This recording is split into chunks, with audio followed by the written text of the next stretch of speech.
When the blitz is on, you need to protect your most valuable asset. That's why the NFL looks to Cisco Security, powered by AI, to protect their data from cyber attacks. When the game is on the line, the NFL relies on Cisco. Good afternoon. All right. So as always, win, lose, or draw on Wednesdays is all about changing the page. My message to the team today is really just about a sense of urgency in everything that we do. We have a huge test coming up, another road game going out to Chicago. It's always exciting, at least for me personally, to go to a stadium, like our team, play against a team like Chicago because of the history and the great players that have come way before me or before the guys in the locker room.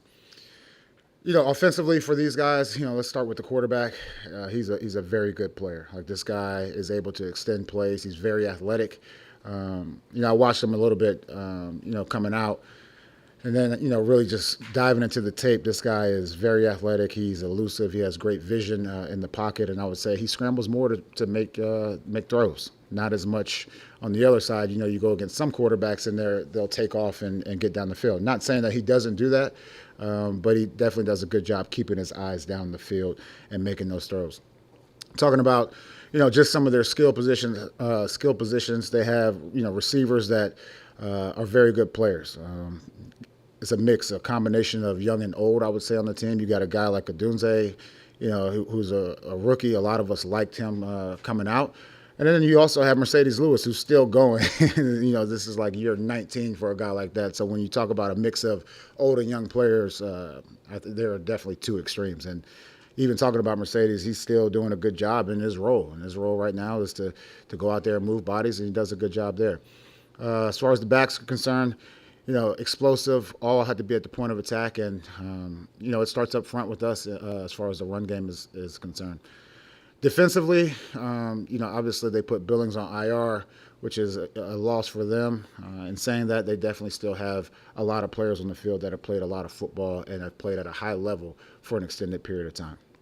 Special teams, good in all the phases. It's going to be a challenge for us. Our special teams unit, or I should say an opportunity for them to go out there and really, string some games together as far as special teams play is concerned. And look forward to those guys preparing today. Today, full padded practice. We're going to go out there and we're going to, we talked about the sense of urgency this morning and really going out there and competing, and hopefully that carries over to the game. Jerod, you guys were obviously very involved in the quarterback draft market this past spring.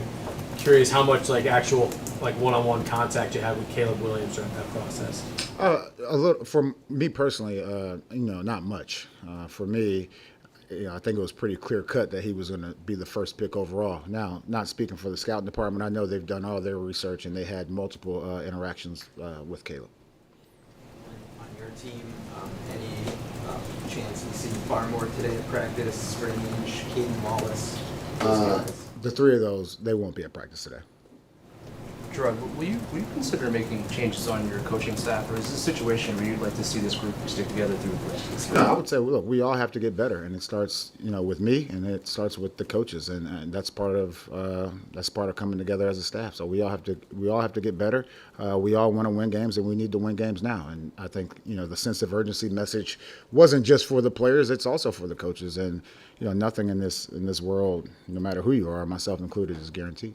Specific to Barmore and Strange, the fact that they haven't been on the field all season, really, since spring, summer, is there value in them coming back maybe toward the end of the year, given the fact that this is week 10? Or would you welcome them back pretty much any time? Yeah, we would always welcome them back. And again, whether we're talking about free agency or a trade deadline or anything, we're always trying to improve as a team. And sometimes they're under your own roof. Trade deadline comes and goes yesterday. No action on the trade deadline. Yeah. Comes and goes, nothing happens. Did you feel like you guys were close to adding a good player, as you just mentioned, or was there anything cooking yesterday? Yeah, the one thing about the trade deadline, I talked about this on Monday, at least in the NFL, everyone wants to build it up like it's baseball or basketball or something like that. It's not. Look, we do our research on everything that's available, and I would say Elliott and his staff have contacted multiple teams, and multiple teams have contacted us just like every other team in the league. Why do you think a deal didn't get done? I'm not sure. I mean, look, for us, it's about value. It's about thinking about the present and also trying to get better in the future. Jerod, did you or do you feel compelled to talk to the team about the election, and how do you sort of navigate that? Look, for us, it was all about Chicago. What I told them this morning is that, I respect democracy and we have to respect the office. And, people went out there and voted. And there's a reason that we have secret ballots. You don't have to talk about it. I said the three things that kind of, the three things that in a locker room you have to be careful about is talking about politics, talking about religion. And back in my day, it was talking about Michael Jordan versus anybody else. Now with these guys, it's LeBron versus anyone else. But those are the three things that always turn into hot topics. With no movement at the deadline, you seem to have a logjam at wide receiver, like 7 players on the roster. How do you expect other moves, and how are you going to try and incorporate, those guys getting playing time, particularly the rookies? I think you hit it on the head. Like, they're on the roster right now, and look, they're going to go out there and practice today, and at the same time, they'll have their opportunities. And it's not about the amount of opportunities they have. It's about, going out there and taking full advantage of those opportunities. Speaking of wide receivers, I just remembered about KJ Osborne and like his celebration on the sidelines. What more do you need to see from him? Sorry, say it again. KJ Osborne, what more do you have to see from him, possibly like during practices or during the week, that could give him these increased opportunities in weekends? Look, he's been in this league for a long time, and he's a professional, and he understands, the active and active part of it. And I would say, he just needs to continue to do what he's doing, and that's to go out there and practice hard and be a good teammate. So you expect to continue to carry 7 wide receivers on the active roster? Look, these guys are on the roster right now. We're always, again, looking to get better, and that may be addition through subtraction. It may be, I don't know what group it is, but we're always looking to get better. Jerod, what do you find yourself doing better now, midway through the season, as a head coach than you were doing weeks 1, 2, and 3? I would say just, for myself personally, is just the communication and going through, situational football during the games. Those are things that you have to continue to experience. Look, and once again, everyone may not like the decision, but at the same time, someone has to make it, and that's me. Coach, you mentioned the importance of making progress throughout the season for your young players. I'm curious in the rookie class, obviously different cases for each, but how do you feel that they've progressed so far this season? Look, these guys are doing what they need to do, and they all, as individuals, will progress at different speeds. I would also say, I think our quarterback. I know everyone's excited about our quarterback, and he's a good player for us, and he will continue to develop going forward. But he understands there are a lot of things to work on for himself personally as well, and. You see, some of the other guys, and they're at different points in their rookie year. Your rookie year, no matter what position you play, it's always tough. And again, those guys, it's about getting better every single day. And you're going to deal with different situations every single day, whether you're talking on the field or off the field. In the case of Jalen Polk and Leighton Robinson, both those guys have seen their snaps reduced since the beginning of the season.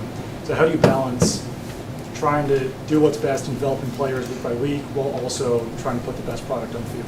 Yeah, one thing I would say is, I go back to my own rookie experience when, I think it was San Francisco where, and I ended up being Defensive Rookie of the Year, but I was benched on 3rd down, back against San Francisco. And, sometimes those, I don't want to call them breathers, but those types of situations help you propel forward, and hopefully those guys look at it that way. Jerod, you mentioned a mental hump for Jalen.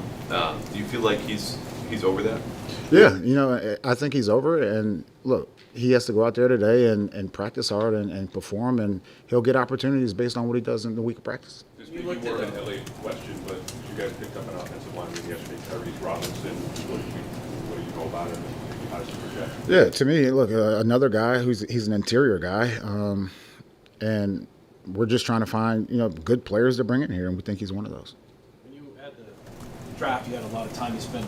You mentioned Caleb Williams and Jaden Daniels. There was a lot of talk around those 3 guys in particular. Is what you thought of Drake going through that whole process? Has he evolved into what you were hoping he would be? Is he any different than you thought he would be through that whole process? This is what we saw, as we went through the process. We spent a lot of time with Drake. The scouts spent a lot of time with him. I spent a lot of time with him. We had, good one-on-one conversations, and this is what we expected.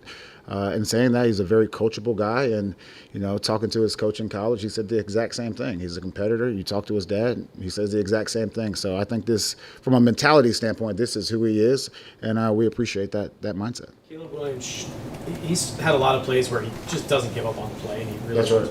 So what's the coaching point this week? Keep playing. Keep playing. When you went back and watched Drake's kind of 12-second run around to get that game-tying touchdown, what did you see from him, just in terms of maybe what he did really well on that, and maybe what he could do better on? Yeah, I just saw a guy that he just doesn't give up, and that's a great quality for a quarterback. Hey, Jerod, speaking of the Bears' defense, what do you see from their defense? I know the last time they came here a couple of years ago, they were an excellent second half defense in particular. Same thing this year, a lot of takeaways. So what stands out to you in terms of adjustments they make or what they do schematically? I would say schematically, just the swap concepts that they use. They drop their defensive ends out. They play a lot of cover two. They play a lot of fire zones, and it's kind of a spin the wheel type of defense. So we have to be on point as far as recognizing what they're trying to do. Appreciate you guys. Thanks.